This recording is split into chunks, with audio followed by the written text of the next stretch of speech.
All right, everyone, we're back. Inside Boxing Live, Dan Canobio, Chris Algieri, and we're powered by PPV.com.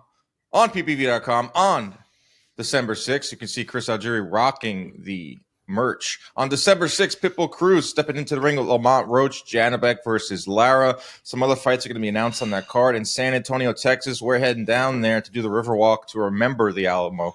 There was nothing to laugh about the Alamo. I wasn't making a joke about the Alamo last episode. I made a dad joke. Anyway, PPV.com is the place to go for that week. You know, by now, if you've been following along, we provide great content, boots on the ground. We are live interactive chat the night of the fight. A whole slew of content coming your way. December 6th fight week, which is right around the corner. Pitbull Cruz versus Lamont Roach, who I'm starting to think that, Pitbull could give Roach a fight in this one. I'm not just about to say that Lamont Roach is going to just walk over Pitbull Cruz, but it's going to be a great fight, and it's going to be on PPV.com. It is Sunday, October 26th, and we're talking boxing. Once again, Chris, how are you, my friend? I'm good. Feeling, just went a little bike ride to Dunkin'. Got my iced coffee. So Dunkin' guy, huh? Dunkin'. Yeah, I'm not a Starbucks guy. I prefer to have like a regular cafe type place, but if I'm in a rush, I'm going Dunkin' because they're cold. All right, since we're talking coffee, I got a latte here from my local coffee shop. I had texted you before. There's a full-fledged Pilates class going on the sidewalk. They're setting up a DJ booth in the coffee shop for the after party. What am I doing here talking to you? Why am I not down there? Because we have news. We got to talk about boxing, man. People want to hear what we have to say about last night's fight. So we got to be here. You're sacrificing a good time to bring people what they want to hear. That's a selfless act, Dan. I appreciate you. And our listeners should too. Right. The things I do for you guys and everyone out there. Yeah, we got to talk about heavyweight. Did you get flamed for the Alamo comment? Did you get not flamed? Like you were saying, you can't forget the Alamo, and I said you got to remember the Alamo, which is like a dad joke because remember, it's always remember the Alamo. Yeah. So everyone kind of took that as me making a joke about the Alamo situation. Like, no way.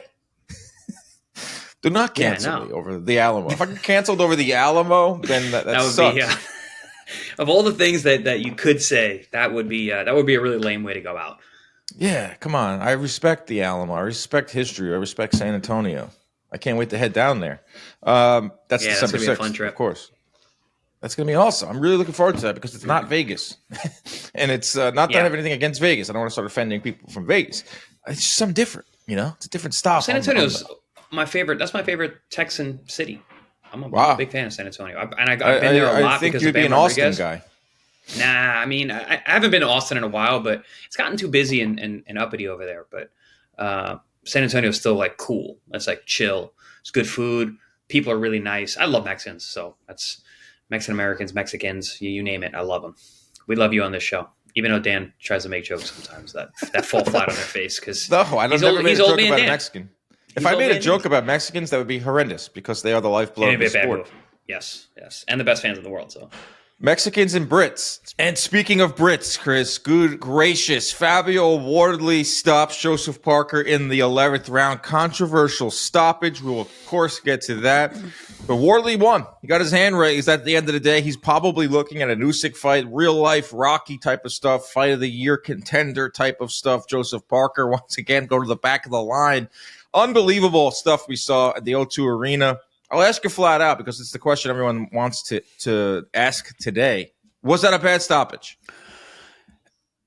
It wasn't a great stoppage, put it that way. It wasn't the worst I've ever seen. And if you look at the interview that Andy Lee did at the press conference after the post-fight press conference, they asked him about that. And he was just kind of like, yeah, like, there was an opportunity for the ref to step in, certain points during that exchange. And he did. And that's just kind of the way the cookie crumbles. And it was, I thought, a little premature. I thought that you got to give Joe Parker the benefit of the doubt, being the kind of guy that he is and the kind of warrior that is, and also having the chin that he's always shown.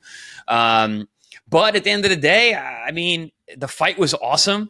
It looked like Wardley was really coming on. I kind of saw that late stoppage coming, and I did something a little sneaky, Dan. I gotta admit. So we did the show last week prior to this fight. We talked about it. We made our decisions, and we were talking about possibly the idea of sprinkling a little dough here and there. And as we were talking during that discussion about, who was going to win, I picked Parker by decision. I think at the time you picked Parker by decision, but then later changed it to KO. I threw some money down on a Wardley KO because it was plus 450. So I sprinkled a little bit of money there. So I was a little more than excited when the fight went the way that it did. Bro, you on do top this of it. all the time. I know. You gotta be flip flop or Algieri. You go on one show and you give your pick. You go on another show, you give your pick. You tell people to bet this. You tell people not to bet this. You tell me to not fight Shakur off the air. Then on the podcast, you tell me I gotta fight Shakur. Flip flop and Algieri. Hey man, it's part of having two faces and one in the public and one behind closed doors. You can't lay it all out there. I went live on YouTube during the fight or before the fight because I thought it was going to be a banger, and I'm glad I did. But you texted me and I actually read it out. I was like, "Yo, Algieri put money on Wardley," and I thought you did a live bet. I thought you did a live bet like in the second round, which would have been even crazier of a bet. I didn't know you placed it earlier, but I went and said it on the live. So whoever was watching our live was getting your text from me like in real time, not on the screen, but I was reading them out. I was like, oh shit, wow, Algieri picked Wardley by stoppage, and I didn't put two and two together that you put out multiple picks, multiple bets, hedging your happiness. They call it. You're like, it was. Did you put a bet down on Parker or no? No. I literally was just like, this is just. It was just a spring. I was like, I saw plus 450, and I was like, that's just so much money. I'm like, all right, let me just. Throw a little bit on there either for your pick. No, it wasn't. And listen, I kind of thought, I still thought that Parker was going to win by decision. I didn't think he was going to, get stopped. But I was just like, it's just such good odds. And my brother even told me. I asked him later, or he asked me later. He's like, "Why didn't you tell me about the pick?" I'm like, "It wasn't really a pick. It was just a wide shot, and it was a sprinkle, and it worked. But it did make it more exciting. I will say. I need you to donate that money to a charity. Yeah, that's probably the right thing to do. All right. Back to the stoppage. I watched it. In the moment, I lost my mind. I went live on YouTube. That was an awesome time. Going to do a lot more of those. I didn't know, is there an audience for that people want to watch? I know a lot of other creators do those live streams, but there was a lot of people in our community was in that stream. And we were having a blast. And you can see I posted my reaction because I lost my mind during that stoppage because it looked bad. Like if Parker is the guy that was putting everything up on the line in this fight. In the moment, it looked really bad. But the more I've watched it and the more I've kind of calmed down a little bit, we're about 12 hours removed from it. Not the worst stoppage. Still think it should have went on a little longer. But what's the scenario, Chris? What do we want to see? We want to see Parker laid out on the canvas, completely out cold. Is that what we want to see? I believe he was tired because he wasn't throwing. I believe he was also hurt because there was a crazy exchange right before that where his back went to the ropes. And also the 10th round, he was staggering back to his corner, Parker, very, very hurt. You have to add all those things in. Referees do that. I know Howard Foster is under a lot of heat right now, but they're in the ring. They were seeing close stuff. They saw the brutal second round where and they're Parker big guys. wobbled. Big, dangerous What's guys. That? They're big, dangerous guys, too. Dude, big, dangerous guys throwing heavy leather. Yeah. There was a lot of things that led up to that final exchange. And that final exchange, 40 unanswered punches thrown by Wardley. Not a lot of them landed. 40? Wow. I counted between 35 and 40 unofficially. And Parker threw 3. But what was weird is that when Parker finally threw back, that's when Foster stopped the fight. Yeah, that's usually how it goes, though. It's like they're waiting. Because they've already made the decision to stop the fight, and then the opponent then starts throwing. But yeah, when you put it in perspective like that, and even at the time, like I did think it was a little premature, but the writing was on the wall. You could see it going that way. I saw the stoppage coming, so when he stepped in, I was like, I would have seen a couple more shots just for the sake of Joe Parker. Maybe he could have gotten through that. But no, it wasn't that bad of a stoppage. And especially when you hear the way the guys talked about it afterwards. And it's not like Parker threw a fit afterwards. He was tired. Honestly, I think he got hurt early in that fight and never really recovered because that happens in fights. Yeah, that happens in fights, guys, where you get hit early on and you're just not yourself the rest of the time because Parker didn't look as stable as he normally does. He's usually such a stalwart, in every fight that he's in, even with big punchers. He just didn't look the same. Also, the added weight, I think, affected him in terms of his gas tank because he normally has a fantastic battery. But he did look a little gassed at the end of that fight. And, man, Wardley, we'll talk about Wardley individually, but, man, what a performance. Yeah, I had Parker up 96-94 at the time of the stoppage. One of the judges had that as well. Another judge had 98-92 Parker, which is a little too wide. And then another judge had it even. So even or Parker barely up. But yeah, Parker was badly hurt in the second round. But then I had him losing the third, Parker. Then I had Parker winning rounds 5, 6, 7, 8, 9. Like, he took over those middle rounds, Parker, because I think Wardley gassed out. Wardley started off great with that jab. And I was like, wow, I can't believe Wardley is beating Parker to the punch with the jab in the center of the ring as the guy that's the inexperienced guy with zero background and zero amateur background, I should say, for Wardley. But I don't understand. Like, yeah, he was hurt in that second round, Parker, for sure. But then he bounced back to win those middle rounds, and he was up. And I wouldn't say he was running away with the fight, but if you go to the 10th round, he kind of was. He kind of was. Yeah, he kind of was. He was starting to rack up rounds. I was like, all right, Wardley's down. Like, he was 100% down on the cards when Wardley landed that in the 10th and then into the 11th. That 10th round was complete cinema. I just went back and watched it. Someone posted on Twitter. Parker had Wardley almost out. Yeah. And then 10 seconds later, Wardley lands something, and Parker is nearly out and is stumbling back to his corner. That was the beginning of the end for Parker. It was the end of the 10th round into the 11th. Why Foster waved it off. But going back to the stoppage, unanswered punches don't look good.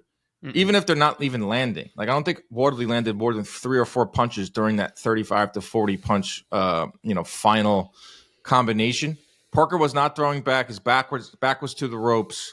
Should he have taken a knee? Why don't fighters take knees? I'm talking to a guy that famously took a knee that saved him. Why don't fighters take a knee?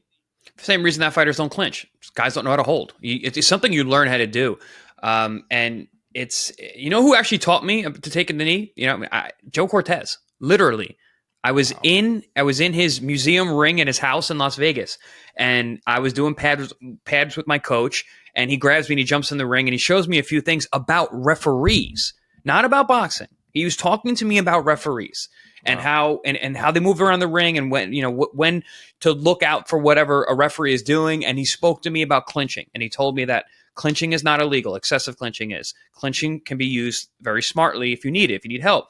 He goes, another thing that you could do if you need help is to take a knee. He's like, if you take a knee, you lose a point. But if you don't take a knee and you get knocked out, you lose a fight. And that stuck with me. That's where that came from when I took the knee. It was from Joe Cortez. So it's something you have to learn how to do. It's something you have to be taught that is okay. Because we're fighters. We're like, you never take a knee, you never go down, you never this. Okay, but then you lose the fight. And in that situation, if Joe Parker had taken a knee, Wardley was punched out. He threw so many punches in that round. He looked tired. That last, if you look at the replay again, the referee steps in on a big left hook from Wardley. He throws this looping, wild, ugly, exhausted right uppercut, and then a good slapping left hook that actually landed. And because he was tired, he was diving in.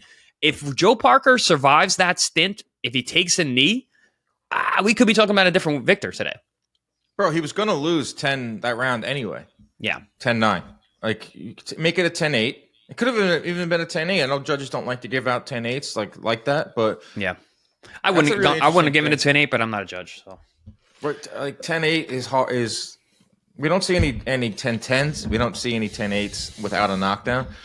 Judges are, I guess, a little apprehensive to do that. But that's a pretty interesting story with Cortez. I'm fair, but I'm firm. You're in his house. He's telling you that. Did you really think of Joe Cortez in that moment? During my fight? No. Or I was just, ow, everything hurts? No, I was just thinking, Nate, I wasn't exactly thinking what he said, but it stuck in my head that I was like, if I can't see, I can't fight. And right now I can't see. So I was hoping my vision would come back. I wasn't sure if it was. So I was like, I'm under fire. I can't see. I have a murderous puncher literally shot out of a cannon from across the ring at me. So I was like, all right, let me just give me a moment. And a moment is I gave up a point in a round, and it was a big point. But then my vision came back while I was on my knee, and I was like, okay. I was like, if I have one eye, I can fight. If I can see, I can fight. And that's what was going through my head.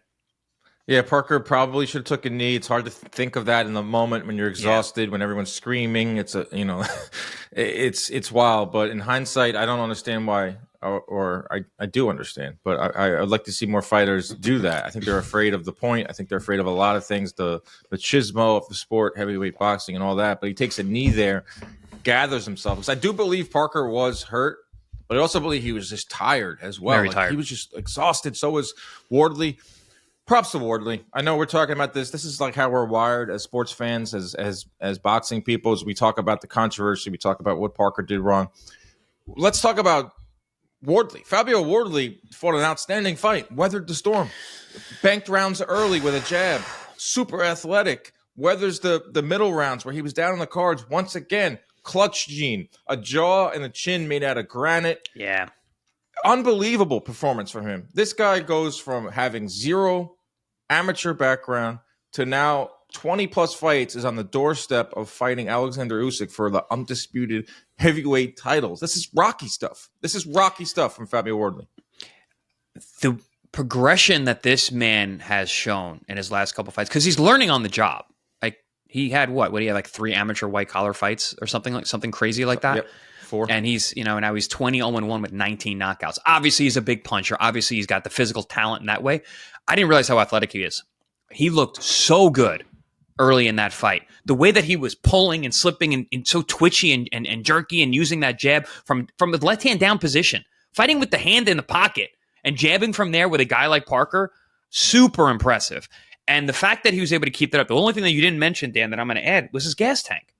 He showed a great gas tank. I thought for sure, because of his lack of experience and all the knockouts, that he was going to fade late.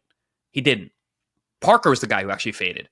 And part of that goes because Wardley is a tremendous puncher. Part of that goes that he is very explosive and quick and athletic, and he's able to deliver that power in a way that I think really caught Joe off guard, which made him more tired as the fight wore on. But also the fact that he came in fantastic condition. His confidence level throughout the entire fight was super admirable. And you mentioned the chin, dude. I was watching the Hooney fight back, this week and preparing for this fight. Dude, he was getting hit with some big shots in that fight. And he doesn't waver under the pressure of big punches. He doesn't panic. And that's one of the reasons that he's so dangerous, and he can pull that, that clutch gene, like you said. He doesn't panic. He sits and waits for his moment. I'm super impressed with Wardley and the way that he's progressing. This guy's going to be really dangerous for a while. Yeah, he's getting better. It's fun to have a new kid on the block. I know he's 30, but like breath of fresh air in the heavyweight division. He's like a super affable guy, hometown guy, but also is like a Rocky type. And he's kind of like Deontay Wilder. Not a direct comparison, but you tuned into Deontay Wilder because he would be down on the cards, and all of a sudden he would erase his opponent. And I don't know if Wardley has like the one punch stuff. Like he did do that to Hooney, but it's the same type of recipe, it's the same type of formula. We heard the same quote after the fight from Frank Warren. It's a 36-minute fight, but we only need one punch. I believe I heard that numerous times after a Deontay Wilder fight. It became his calling card, it became his marketing chip. Now with Wardley and the Brits behind him, this is fun. This is exciting. The sport needs this. We need stories like this. It's getting stale in the heavyweight division. But to your point with the punches thrown, Wardley threw 56 punches in round 10 and 52 in round 11. He didn't throw more than 40 in any other round. Wow. So late charge. He threw 59 in round 2. That was the big round where he had Parker wobbled. But after the second round, it was down. His output went down. And he also landed in those final 2 rounds. He landed 53 punches in rounds 10 and 11 to only 21 for Parker. So it was an onslaught late. This wasn't. They were bombs too. Like those are big. Those are heavy shots. Really impressed. Like I said, the gas tank for him to put that kind of late charge together, where he was out hustled for big swaths of that fight, especially in those middle rounds.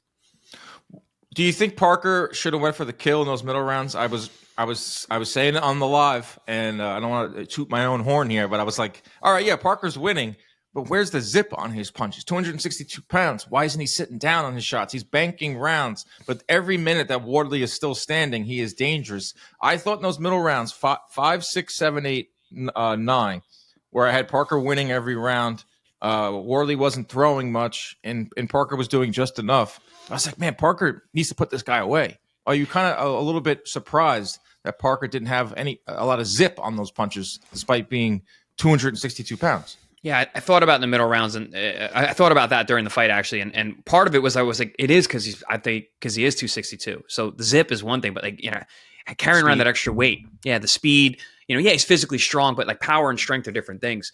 But also, it could have been by design by Andy Lee, who's a brilliant tactician, coach, strategic coach. Listen, this guy's dangerous. If you go for it, you're leaving opportunities for him to hit you with that shot. Also, again, I really think that Joe got hurt early and never fully recovered. I think that he kind of thought, yeah, this guy can hurt me. He's hurt me now, and he can hurt me. And everything he hits me with is kind of buzzing me. Joe just didn't look comfortable getting hit with punches from Wardley all night long. So I've been in fights like that where I got hit early, and my punch resistance for the rest of the night was down. I always had a good chin until the very end. And so, like, I would take a shot. Man, I could feel a shot early on. I'd take a good shot. Boom. Okay. All right. I can take that. That's good. Then I've had other fights where I got hit early. I remember I fought early in a fight. I got hit with a jab by this journeyman type guy, and it hit me right on the chin. And it rocked me. I felt it. Didn't show anything. Didn't go down. Nothing like that. But every punch after that, even block shots, were ringing me because your chin was damaged at that point. You need a full recovery. So that can happen in a fight. You can get hit with a shot that sets like you off for the rest of the night. It's a nightmare. That's got to be a nightmare scenario, right? You just gave up. You walked into a fight with a chin, and then it disappeared on you in the first round, and now you got to fight really smart. I think we had a little bit of that with Joe Parker. I don't think I think the explosiveness of Wardley is it makes him a really dangerous puncher, and I think he hits you with shocking power, which is why you see the great knockouts that we've seen from him. Yeah, round 2, I had it circled where Parker went back to his corner, wobbled, and then I had Wardley win the next 2 rounds, and then Parker woke up.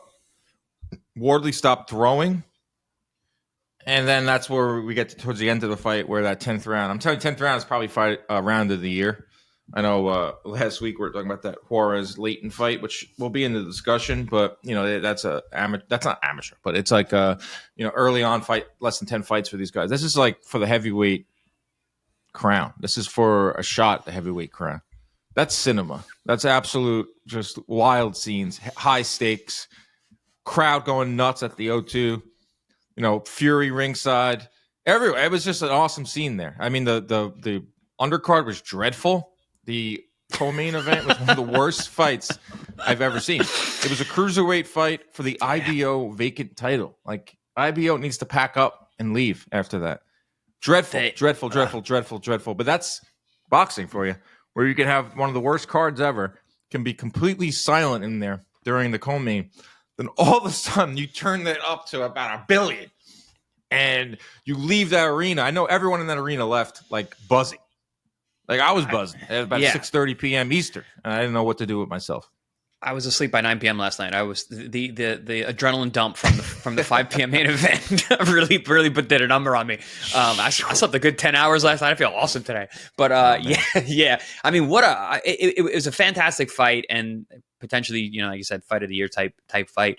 Can I say, poor Joe? I'm like, this fight is great, and it's so exciting for the sport, and it's cinema, like you said. But damn, Joseph Parker, man, this poor guy. And I know last podcast, I know last podcast I was like, listen, this guy's making money. This rich guy. But I was also at that point thinking he was still going to win this fight, and he's still going to get his title shot. This poor guy has been stepped over so many times to not get the title shot and to lose at this point. And I had said this a while ago. I'm like, they're going to keep putting him in with young, hungry guys until finally one of them beats him. And it was Wardley last night. And it's just unfortunate. Again, just like Andy Lee said, that's the sport. That's how things happen sometimes. It's unfortunate. But yeah, Joe is he got angled out of his position, by the younger, hungrier guy. But listen, that's the way the sport goes sometimes. It is the way the sport is. Will they run it back? Will we see Fabio Wardley versus Joseph Parker again? I think it comes down to Usyk. If Usyk jumps in and says, I will fight Wardley, we are getting that fight next. If Usyk says, my back hurts, I don't want to fight him, I'm going to fight Fury, I want more money, then we probably see Parker Wardley again. I believe it warrants a rematch. It was that good of a fight, controversial ending. It did well financially. There were a lot of people in that O2 arena. So we could see Parker versus Wardley again. Parker needs to rest. His face afterwards was all sorts of messed up. He needs some rest. But it all hinges on Usyk. Usyk is the man here. He's the heavyweight champion. He's undisputed champion. He's the best heavyweight of this generation. So I believe if Usyk says, Wardley, you're next, and Wardley said Usyk's name after the fight, very smart of him right away. Usyk. Brilliant. This guy's great. And Ade goes, great question by Ade. You just knocked out the second best heavyweight in the world. And Wardley goes, well, what does that make me? Now you're the second best heavyweight in the world. So, I believe there could be a rematch, but it all comes down to what Oleksandr Usyk wants. I was saying that immediately after his last. I was like, oh, well, let's get a rematch. You know, if it's a somewhat controversial stoppage, and there's going to be a lot of people that are going to say that the fight was great, why not do it again? But I'll tell you this, I fancy Wardley again, and probably easier. I think the way that he's developing, the kind of experience, the only thing he lacked was experience, and he's gaining it fast. You spend 11 rounds with Joseph Parker and end up getting a come from behind KO victory, your experience level goes up tenfold. And I don't know, by the look of Joe's face at the end of that fight, like you said, his face being marked up. I'm not talking that. I'm talking about like his persona, his identity at the end of that fight. I think a lot of that's in question now because Joe has always been a tank. He's always been a super durable guy. He's always been a guy with a lot of experience who can deal with punchers. He couldn't deal with Wardley. Wardley was just too dangerous. And I don't know how much is going to be a difference in the next fight. What Joe can do at this stage of his career to deal with a guy like Wardley, who is now riding higher than ever. Yeah, I agree. And who knows? And then if they do fight again, Wardley doesn't give away the 5th through 9th round. You know, he has, or he finishes him in 2. Or he finishes him 2. Well, if that round was like both rounds, if the 10th round was a 10 seconds longer, and the second round was 10 seconds longer, fight would have been over well before that, but it is 3-minute rounds. What about Joseph Parker versus Daniel Dubois? Yeah, he's generally been really good at fighting punchers. You know, you saw he fought Anthony Joshua, he fought Deontay Wilder, he fought Zhilei Zhang. Dubois is a pure puncher, and he has gas tank troubles as well. You know, he's coming off of a pretty bad knockout loss. It makes a lot of sense. Both guys coming off of losses. They were supposed to fight. Remember that. Yes, Dubois that's right. pulled a slick one on Joe. Our guy Joe just like getting stomped on, getting his heart ripped out by another girlfriend. Like this was Joe is the perfect nice guys finish last. Yeah, he's holding the roses. He's at the doorstep. The girl's leaving with another guy. and Dubois left with Usyk for the second fight. He's like, I'm sorry, mate, I'm out. And there's Parker sitting there as the flowers just wilt. And I would like to see Parker versus Dubois. Got the history, both coming off losses. Will Frank Warren want to see that? Will he put two quote unquote losers coming off of losses in the ring together? Will Turkey seems to like when this happens, like conventional wisdom would say no, promoter would never do that because why would I burn out my top guys like that? But with Turkey involved, he kind of supersedes these promoters now and goes, well, we're going to give him 10 times what he would normally make. So therefore the fight gets made. And that's, I wish boxing was like that. It's one thing, one of the things I like about Turkey and what he's doing. I would like that fight. It makes sense. But like I said, Parker needs to take a rest. He might take 6-7 months off, 8 months. And then Dubois, I think, will jump in there. I think Frank Sanchez was being rumored about. Like, I don't think it's going to be next. But if we're playing like, Monday morning quarterback, or we're kind of picking who we want to see, I'd like that fight. It would make sense. Like the winner would get right back into discussion. I like it. That's you're putting your matchmaker hat on there, and I like that one. How far are we from seeing a Joseph Parker with Moses Atalma? Bro, that was brought up on the live. Yeah, I think that's that, and that was something we brought up because when people were talking about Atalma Usyk, I'm like, we're not talking about anyone with Usyk before Joseph Parker. You got to get through Joseph Parker. Wardley has now done that, but I think it would be a little too much too soon. But yeah, I think we're going to see that somewhat soon, right? Do you agree? Yes, because that's more conventional wisdom of boxing matchmaking is you find a name who's like on the, I wouldn't say on the decline, but would you say Parker's like, I think the decline's starting. Yeah, he's on the back nine for sure. He's 33, 34. He's been in there for 10 plus years now fighting top talent. But this is what promoters do. They find a name. They find a guy who can help market a fight. They find a guy that they believe is beatable but still poses a threat to Atalma.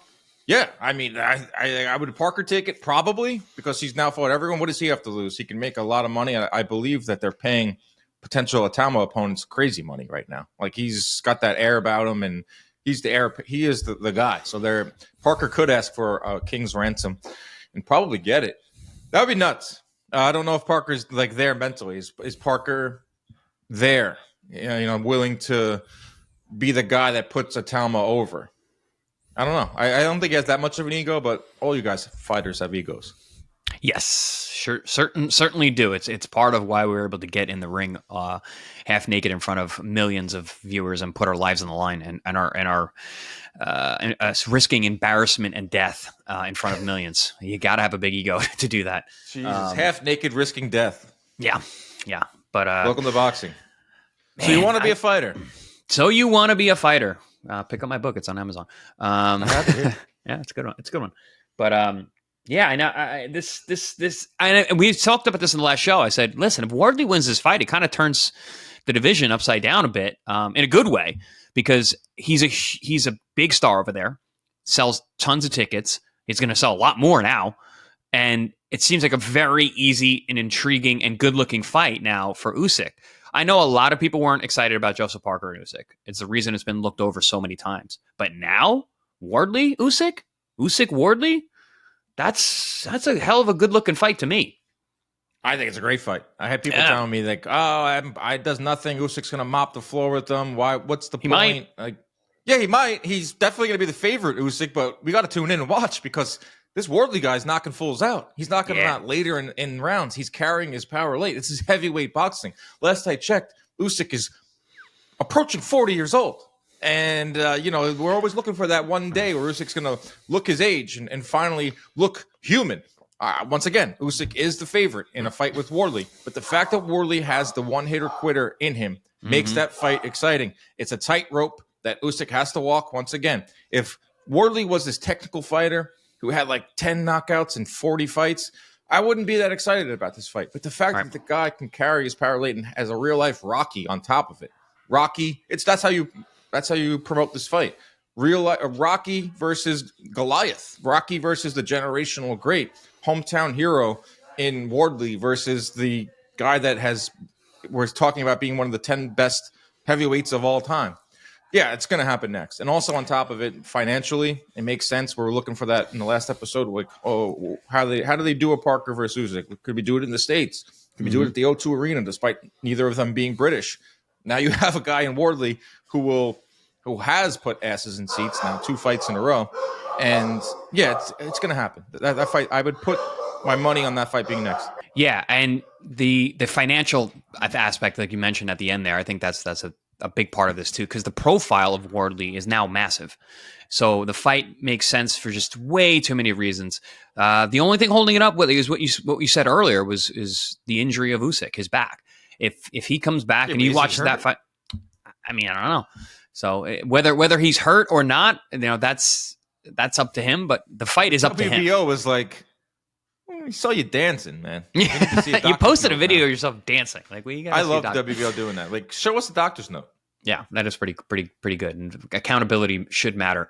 But yeah, I mean, does Usyk watch that fight now and go, yeah, that's a good challenge. Let's get this fight going.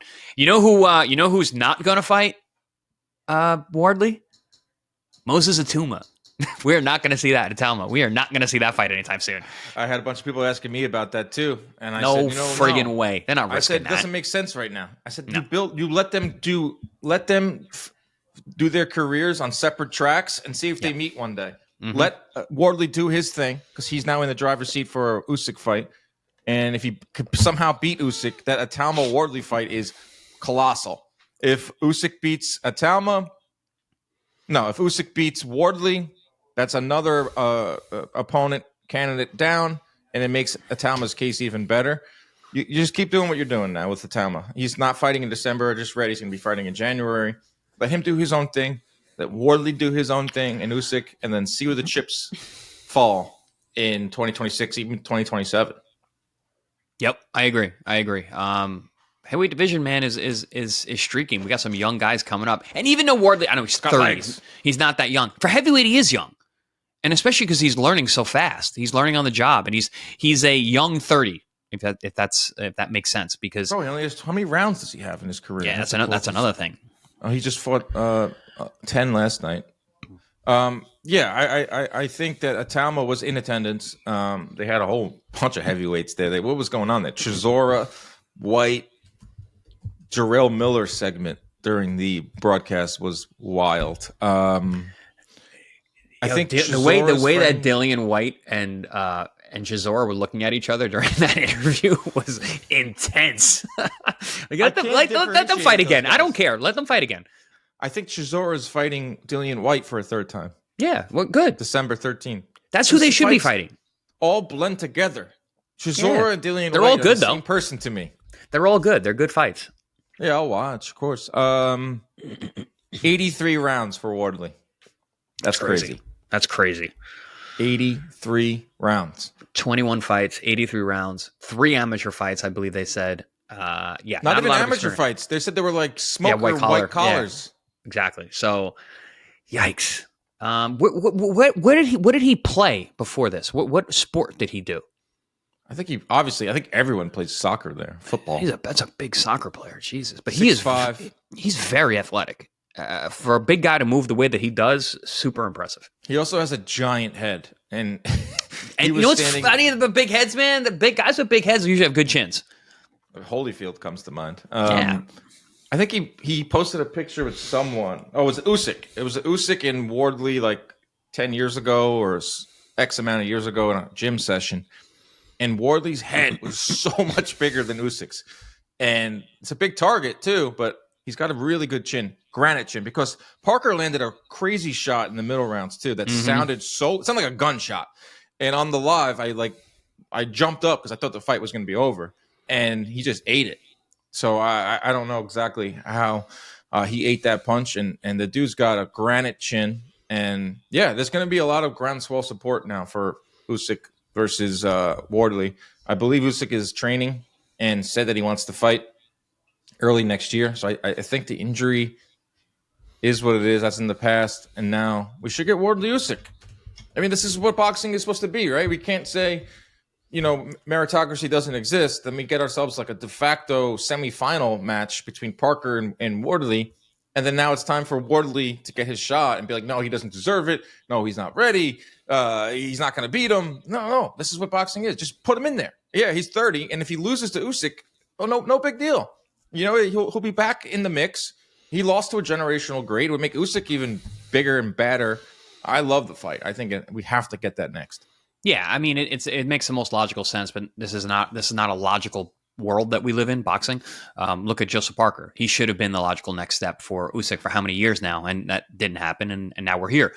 But that's not the way this sport works, unfortunately. It's just because you earn your shot doesn't mean you get your shot. But Wardley not only earned his shot, but he's probably going to get it because of all the other things that we mentioned before in terms of him, his profile, the money that can be made, his fan base, his lore at this point, and the fact that he's just getting better, dude. He looked so good yesterday, so good. I was so impressed with him and what he's been working on. The confidence level, the athleticism, the boxing chops. He showed good boxing skills last night. The jab, you mentioned the jab. I wouldn't expect that from a guy with 20 fights under his belt. To do that at world-class level with a world-class guy. Super impressed all around. I am very excited about Fabio Wardley and what's next. And hopefully next is an Usyk fight.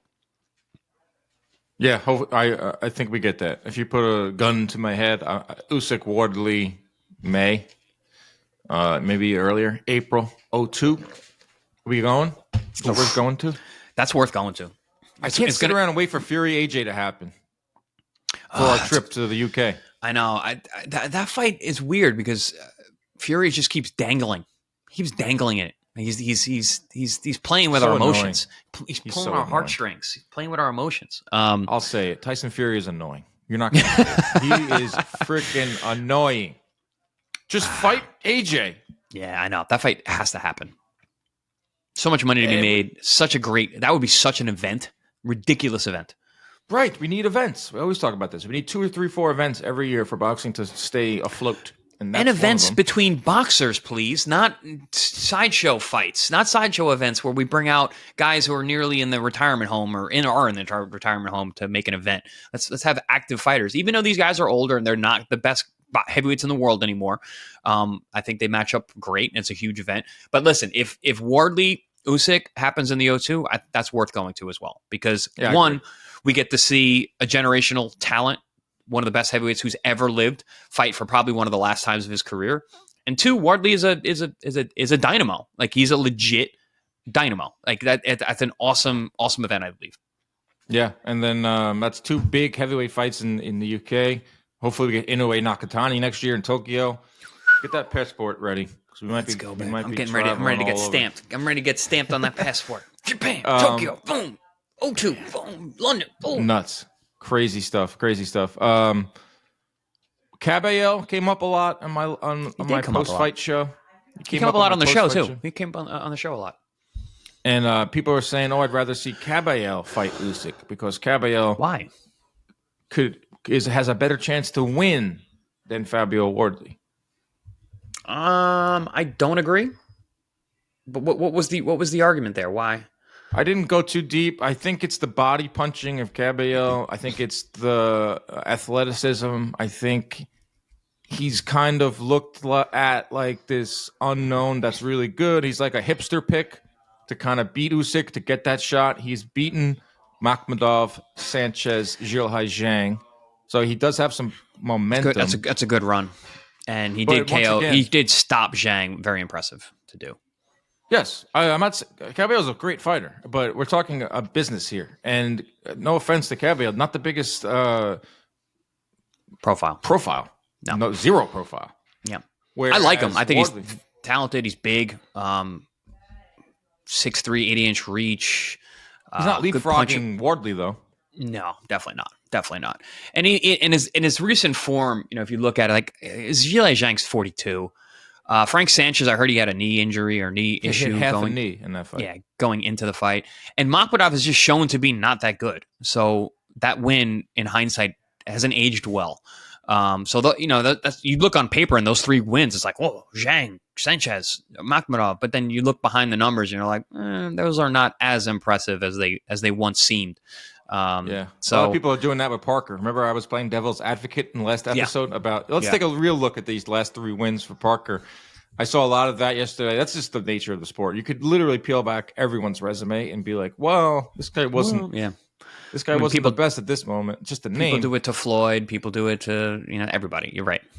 Yeah, but Kabayel doesn't have the profile. He's not putting 20,000 in O2. He's definitely a worthy opponent, and I think he needs to get 1 or 2 more wins. And if Usyk's still around, then he can get that Usyk fight. If not, then Kabayel joins the queue, when the belts disperse, like Talma, Kabayel. It's a healthy division.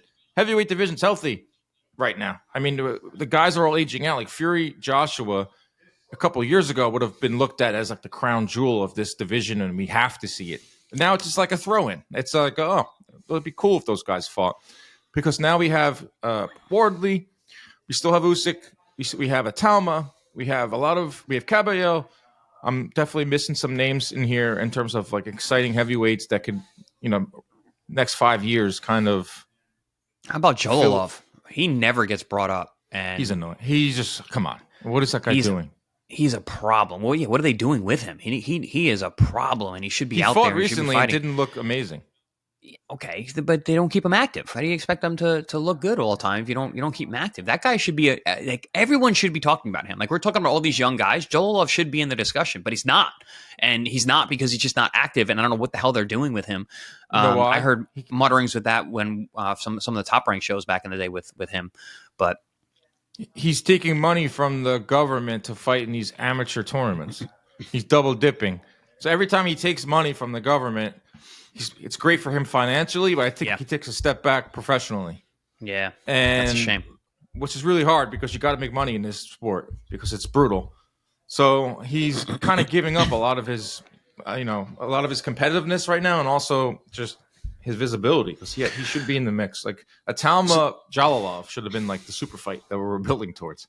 Yeah, Yeah. But you mentioned everything you mentioned, in terms of the next reign of heavyweights. I think we're in an exciting time. These guys are good. We mentioned Ajit Kabayel and Talma. Wardley now is a top guy. All these guys are, I believe, 30 and under. So I think I think the heavyweight division and thus boxing is in a good place. And then you have a generational great in Usyk that you can knock off. Yeah, that's another thing. If you can collect that head before he goes, oof. But like he probably retires undefeated. Honestly, I hope so. But if it was like the WWE and Vince McMahon was pulling the strings here, oh yeah, if he was writing out the script, someone's knocking off Usyk and getting put over.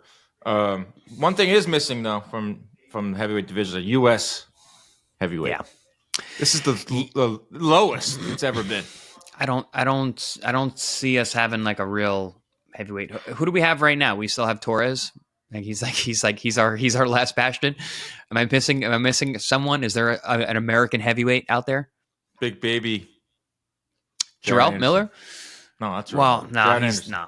I think Jarrell Miller has a better shot of doing something than he's not carrying the torch. Jarrell Miller's not carrying the torch of men's U.S. boxing heavyweight style. No, but that guy. He talk about fights falling through. Big baby Miller, man, he cannot get a fight. He's just constantly posting about how guys don't want to fight him.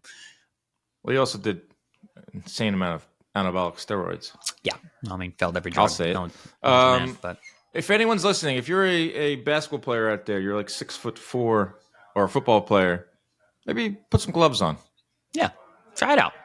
There's a lot of money right now. There's a lot of money. There's a massive void in the U.S. There's a Saudi government ATM right now. It's just so hard to be good at this sport. Like you can't. It's so hard to start late and be good at this sport. Wilder's a freak who started at 18 and was able to talk about movies. I know we talked movies last episode. Wilder's life is movie-esque. Started at 18. Yeah. I mean, won a bronze in the Olympics. That's insane. That is insane. Like, that is such freaky talent to be able to do that. Yeah, if you're an American listening to this and you're tall and you have some athletic ability, NFL will probably give you a little more instant fame. NBA, you could make 200, 300 million. You know what? I'll say this: come train with me because I want to get some of this heavyweight money too. I could be a trainer. Bro, Chris Algieri, the trainer. Let's go. Let me join your staff. Yeah, how can I benefit from this? If this podcasting thing doesn't work out and I need to somehow find a way to stay in the game, I'll just throw the towel over my shoulder and now I'm a trainer. I can see it already. Still in it. Still in the game already. And you can continue to do the podcast. I mean, that's easy work. Yeah, it's fun too. It's fun. All right, everyone. I hope you enjoyed this episode. Heavyweight division alive and well, just not in the U.S. We have some really fun names. Fabio Wardley has now etched his name into the record books, the history books, the current heavyweight rankings. Really good stuff from him. Any last words for our faithful listeners? No, if you haven't seen the fight, the Joseph Parker Fabio Wardley fight, or I should say Fabio Wardley Joseph Parker fight, go check it out. Go tell your friends. It's a great watch, potentially fight of the year, and something that the heavyweight division really needed. So go check it out. All right, everyone. Protect yourselves at all times. Keep your hands up at all times. Stay out of those DMs. We'll be back later this week.